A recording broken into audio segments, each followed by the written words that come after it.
Good afternoon, ladies and gentlemen. This is a video about stemming the growth of communism, and so I wore a red shirt just to show that you can't limit all the red out there. You just can't get rid of it. It's even in the flag. Theme number one. After World War II, the United States sought to stem, or limit, the growth of communist military power and ideological influence, create a stable economy, and build an international security system. Let us go. Beginning with President Truman, the United States attempted to limit the growth of communist nations and to assert a strong stance of containment against the Soviet Union. Our idea was that the Soviet Union was an expansive group, that they would try and take more and more territory, and that if we as the United States offered stern containment or resistance to this, that would limit the growth of the Soviet Union and its power around the world. One of the ways that we did this was by giving out money. In both the Truman Doctrine and the Marshall Plan, the United States gave substantial economic resources to the people of Western Europe. By doing so, we hoped to try and limit the amount of communist sympathy within nations. Our idea was that a strong, rebuilt, vibrant, prosperous Western European country was a very unlikely candidate for socialism. Socialism seems like a good idea when you're in a desperate situation, but not in one when you seem to be economically strong. The same sort of idea applies to the Berlin airlift, where we had begun flying in goods and services to the Germans after Stalin had closed down the access roads to West Berlin. What Truman wants to do here is show Stalin that no matter how much it takes, how much money it takes, how much logistical support it takes, we are not going to give up even a single soul in the containment battle here. The people of West Berlin, the 2 million of them, were worth every single dollar in Truman's eyes. In the Korean conflict, the United States gets involved to try and force back an invasion of Korea by the forces of the North. Now, the Northern Korean forces are funded and supported by the Soviet Union and by the Chinese.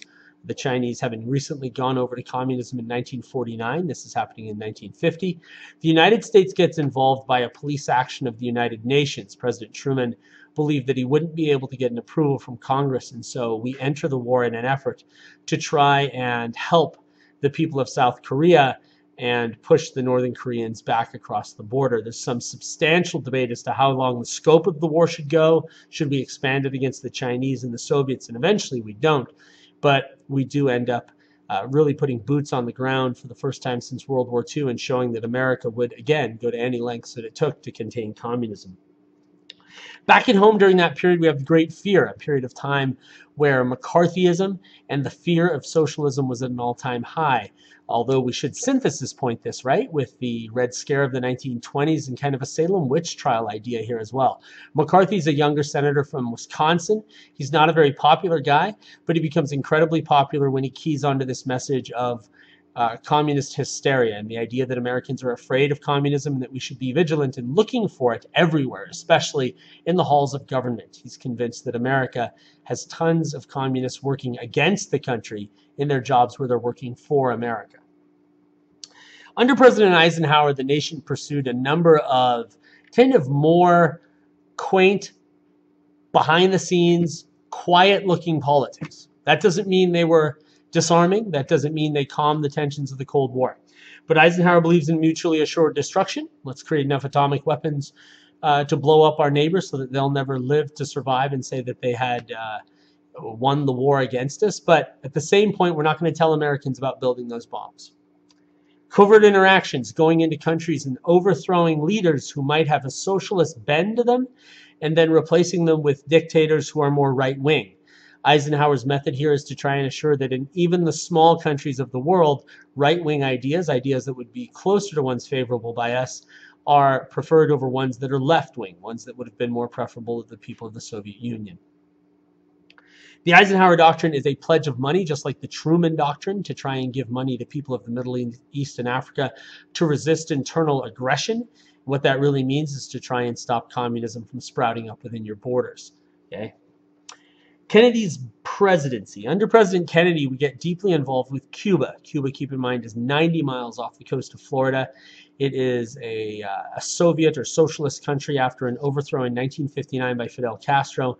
And early on in his presidency, Kennedy takes on a former Eisenhower plan that used Cubans in an attempt to overthrow the Castro government. The Bay of Pigs invasion, as it was called, was an enormous failure. And it made Kennedy look like he was a bit of a bungler in his early days as president of the United States. Now, Kennedy looks much more adept later on during the Cuban Missile Crisis of 1962, when he ably handles Nikita Khrushchev and talks the world down from a moment of a perhaps nuclear war after the Soviets had put atomic warheads on Cuba, threatening about 2/3 of the American population. Under President Nixon, we're going to see this period of what we call détente. Nixon is known for sort of calming the tensions that are going on between the United States and the Soviet Union. How does he do that? He goes to China as a signal of recognizing the communist government of China. He gets the Soviets to stop producing as many atomic warheads, and the United States agrees to the same.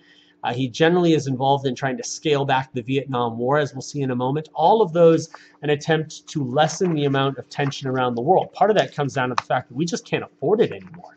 We as the United States have been really paying for these foreign policy things since 1940, when you start kicking in Lend-Lease. We are frankly running out of money 30 years later. It's been Lend-Lease and World War II and the Truman Doctrine, the Marshall Plan and the Korean War, and mutually assured destruction in the 60s in Vietnam, and frankly Nixon saying, we're out of money, can't afford it anymore. All right, the second page is a focus topic of the theme Vietnam. At its heart, Vietnam is a Cold War dilemma, a function of the communist and capitalist struggle.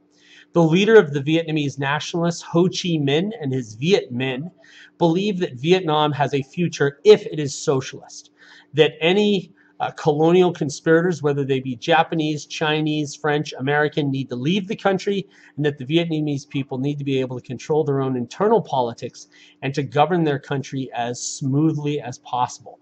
In saying this, Ho Chi Minh is saying that he's really a nationalist who also happens to be a communist. Now, we as American policymakers are really taken in by that communist side of things. We want to contain communism. And so our assistance in Vietnam, beginning under President Truman, as you see on your sheet, is for the other side.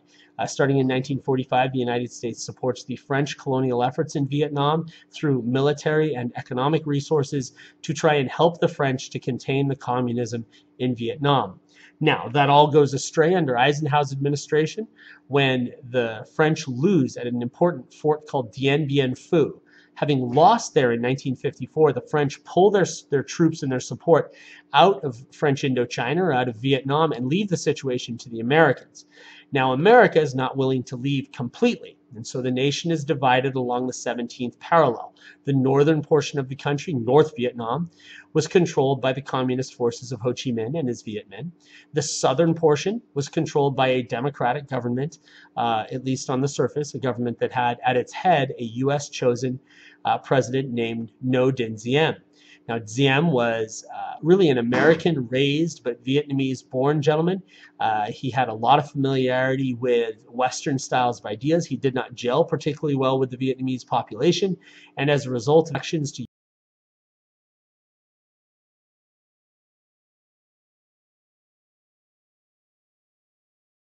unify this country in 1956, Eisenhower won't let that thing that it is.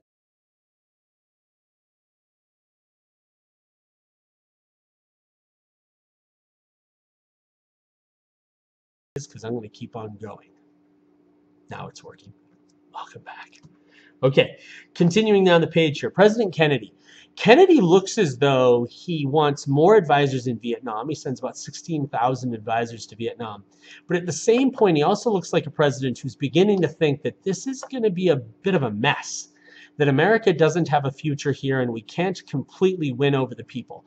So you start to see with Kennedy a bit of a pulling back, perhaps removing America from the Vietnam conflict and letting the Vietnamese people solve this. Okay. That changes after Kennedy's death. Under President Johnson, the United States is going to become deeply involved in Vietnam. In 1964, there's an attack on American ships in a body of water called the Gulf of Tonkin off of North Vietnam. And American sailors and American observers recognize that we've been attacked by the North Vietnamese. And eventually the United States, through what's called the Gulf of Tonkin Resolution, give President Johnson the power to retaliate, and Johnson retaliates with an enormous bombing campaign called Operation Rolling Thunder. Johnson also believes, though, that we have to assure that the situation is stable with ground troops, and as a result of that, we commit about 500,000 men over the course of Johnson's presidency to the war in Vietnam on the ground. Now, it's a war that is highly unpopular with students at home who believe that we're not getting the real message of what's going on. There's what's called the credibility gap there, that American people are being lied to about the situation in Vietnam. And as a result of that, Johnson is a highly battered president, if you will, by the end of his second term. He wins in 1964 on this enormous amount of support after President Kennedy's death, and has great success with a lot of domestic programs. We'll talk about the Great Society in a moment. But unfortunately, his foreign policies really get bogged down in Vietnam, right? That's the thing that people say about the Johnson presidency, is that the Great Society, Johnson's domestic program, was shot down over the fields of Vietnam. That the money that Johnson should have been spending on the Great Society and on ending poverty, he spent fighting the containment war in Vietnam.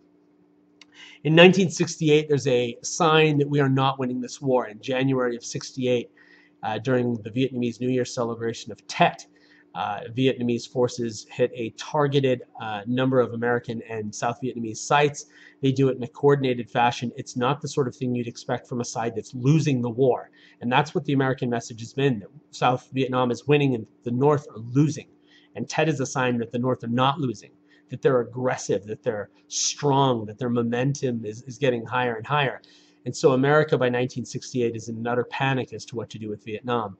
Now, President Nixon, when he is running for office in 68, says that he has a promise and a plan to end the war with honor in Vietnam. When he becomes president, we find out the details of that, what's called Vietnamization, or handing over the war to the people of South Vietnam, letting them do more of the fighting. And over the course of his presidency, Nixon lessens the American commitment in Vietnam to where the final troops come home in 1973. Now, in 1975, Vietnam falls to the North Vietnamese forces, in essence ending about a 30-year resistance movement that the United States had been involved with in many different ways, but at least in some ways since 1945.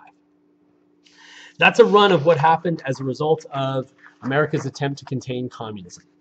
Take care.